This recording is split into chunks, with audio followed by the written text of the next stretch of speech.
Welcome to the Real News Network. I'm Jessel Noor in Baltimore, and welcome to this week's edition of the Perry Report. Today, we're going to be talking about the top 100 climate polluters in the country. Now joining us is Michael Ash. He's a professor of economics and public policy at the University of Massachusetts, Amherst. His research focuses on inequality and well-being in the United States and other advanced economies. Thank you for joining us, Michael. Thanks for having me, Jessel. So what can you tell us about this report? So this report is the first of its kind. It brings together data from the US EPA on greenhouse gas emissions. And I want to give a lot of credit to US EPA. They take this project about 90% of the way, maybe even 95% of the way. They have the mandate, and they had to fight for it to get industrial facilities to report the amount of greenhouse gases that they release. And they compile that information on a facility-by-facility basis. So the Political Economy Research Institute Corporate Toxics Information Project takes the data one step farther, and we have closed the missing link. So EPA has done this great job collecting data at the facility level. What we do at Perry is we add the data up to the level of the company. So that gives the public a go-to entity, a go-to person, I guess I would say, since we all know corporations are people, a go-to person with whom to discuss the greenhouse gas releases. So when it's all fragmented by facility, it's very hard to think about it as a matter of policy, either corporate policy or public policy. So by bringing the data together at the level of the corporation, we're able to move the dialogue forward so that we can talk about the decision-making entities that are responsible for greenhouse gas emissions. And these decision-making entities are very important. The top three companies on the list, which are American Electrical Power, Duke Energy, and Southern Corporation, are together responsible for about 6% of total greenhouse gas emissions in the US. And that's 6% of all greenhouse gas emissions from every source. So it's an enormous amount. They release about as much greenhouse gases as 77 million cars. Each one of those corporations releases more than 100 million tons of carbon dioxide equivalent annually. So the good news here is this gives us somewhere to go where we can have real leverage. If we could improve the corporate environmental performance for these firms, we really stand a chance of intervening in the amount of greenhouse gases that are being emitted. Now, I don't want to put the whole blame on the corporations. They have customers, and the customers buy goods from these corporations that can't be made without the greenhouse gas emissions. So there's going to be two sides to this equation. We're going to have to look at the industrial processes that the companies are using. We're also going to have to look at consumption and the amount of electricity, basically, that U.S. consumers draw. Ask ourselves, are there ways to either consume less or consume more efficiently? Now, talk a little bit about how you compiled this data. Where did you find this data? Is it easily accessible? So these data are easily accessible on our website. I encourage you to visit greenhouse100.org. The data come directly from EPA. It's kind of interesting about these data. These are data that the U.S. Environmental Protection Agency collects on our behalf. The EPA has mandated that almost all industrial facilities of a certain size report the amount of greenhouse gases that they emit to the atmosphere. That's for facilities in the U.S.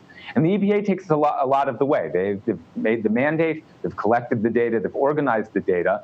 The important piece that they don't add, and I think it's a real shortcoming in their process, which is remedied by our report, is connecting the facility level, that power plant down the road from you, the facility level data on greenhouse gas emissions to the companies that own the facilities. And I think that if we're going to have a policy approach to greenhouse gas emissions, it's going to be critical for all of the stakeholders involved, citizens, consumers, responsible corporate managers, and the government, really focus on the decision makers, on the corporate entities that are making the decisions about the industrial processes that release greenhouse gases. So EPA's data gathering effort is laudable, and it was really a struggle for EPA to get the right to collect these data.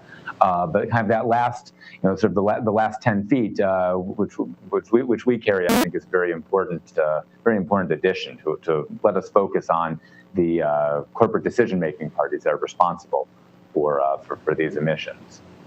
Now, you also tallied up the percentage of low-income and minority populations in the vicinity affected by these plants. What can you tell us about that data? So that's a great question, and we take the distribution of environmental hazards very seriously. Now, something interesting about greenhouse gases is that really every little bit of greenhouse gas emitted is a global problem. It's not a local problem. So, if you live closer to a greenhouse gas facility, the carbon dioxide that plant is emitting is not really a problem for you. However, these facilities almost always also release other pollutants. We call those co-pollutants that come along with the carbon dioxide, and many of those are a local problem. I mean, some include, for example, particulate matter, which is a grave risk for pulmonary diseases like asthma, for example. So we wanted to draw attention to the disproportionate burden on people of color and on poor people of having these large industrial facilities, these large polluting industrial facilities near them. So you can visit our list at greenhouse100.org. And for any of these facilities, it's possible to tell what the social and demographic makeup of the surrounding population is like. And I think, not surprisingly, we find that poor people and people of color are disproportionately exposed to industrial pollutants. So again, it's not the greenhouse gas that's the real problem for that local population. It's the other pollutants that almost invariably come with the greenhouse gas. So in this top 100 list, talk about some of the most surprising findings that you uncovered. So, well, I think maybe one of the surprises is that there aren't enormous surprises. The top of the list is dominated by electrical power generation. Right? It's burning the coal or the natural gas to produce electrical energy to power our homes and businesses. That is the overwhelming producer of greenhouse gas emissions in the U.S. Also high on towards the top of the list, we find quite a few facilities that process and refine fuels. Now, when they're at the top of this list, this is for the actual emissions that these companies do. We're not even thinking about the fuel that they sell at the gas station that then becomes automobile emission. So, for example, ExxonMobil is high on the list, and that is for the greenhouse gas releases from their refineries and other industrial facilities alone, not for all of the fuels that they introduce into the economy that then become greenhouse gas emissions from mobile sources or people's households. So in that top 20 of the greenhouse 100, again, utterly dominated by electrical power producers and companies that handle that refine and process fossil fuels. Once you hit the end of the top 20, you start to get some industrial concerns. So, for example, I think U.S. Steel maybe is ranked number 21, and that's an example of an industrial facility where just through the sheer magnitude of their operations, the amount of heat that they have to generate to undertake their production, that lands them on that list. So what do you hope the public does with this information now that you've released it? Well, that's a great question. Environmental Protection Agency, again, gathered these data at the facility level. We've aggregated up to the level of the company. And one of the advantages of that is that stakeholders, citizens, government regulators, community activists, socially responsible investors now have go-to organizations or go-to people with whom to talk about policy to improve America's greenhouse gas performance. Some of this is pretty hard, right? So when an electrical power company is producing greenhouse gases, they're not doing it, out of spite or for fun, or often even because there's a better industrial process that they could use. So that electrical power is power that we use in our homes and businesses. So we really need a comprehensive approach the control of greenhouse gas emissions. I think it's helpful to know who's doing it, and in many cases there may be industrial processes that can be improved. Coal, for example, is a much, much dirtier, from the standpoint of greenhouse gas emissions, way to generate electricity than is, say, natural gas. Those are both fossil fuels, and those both release greenhouse gases, but we may be able to bring pressure to corporations to upgrade their facilities to the absolute to the absolutely most efficient, least polluting processes. Beyond that, I think we need to talk about policies that are going to help us move beyond the fossil fuel economy. A lot of those will probably have to do with pricing the use of carbon, say, for example, through carbon taxes or through cap and dividend type plans. Now, are there certain companies that the public should be concerned about more than others?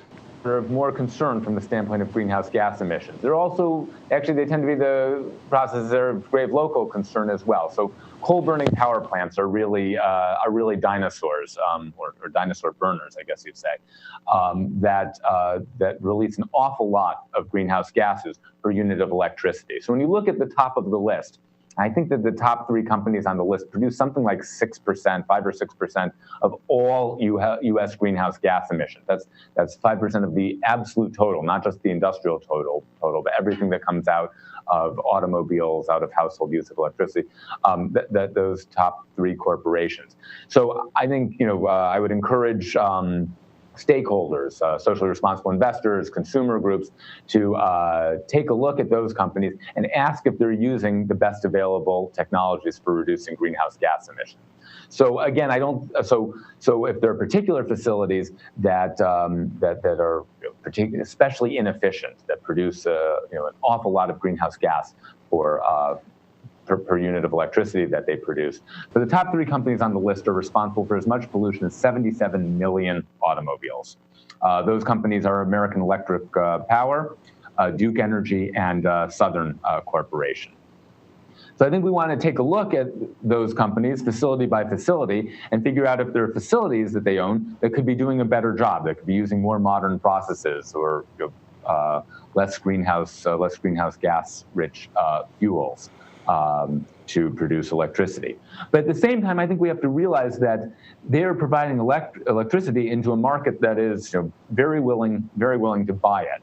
I think we really need to think about systemic approaches that are going to let the users of electricity know through prices about the greenhouse gases that are being emitted while that electricity is being made. And so there are some good policies in front of us, like carbon taxation or cap and dividend systems that will let consumers understand the environmental impact of the choices that they make. So we want kind of a multi-pronged approach here. We want to take a look at individual companies, the facilities that they own, and whether those can be improved. And we also want to think about this systemically to make sure that we're setting good policies that prepare us for a less carbon-intensive future. So, Michael, these are obviously very powerful corporations. What kind of obstacles might the public face in trying to regulate or limit their emissions around the country?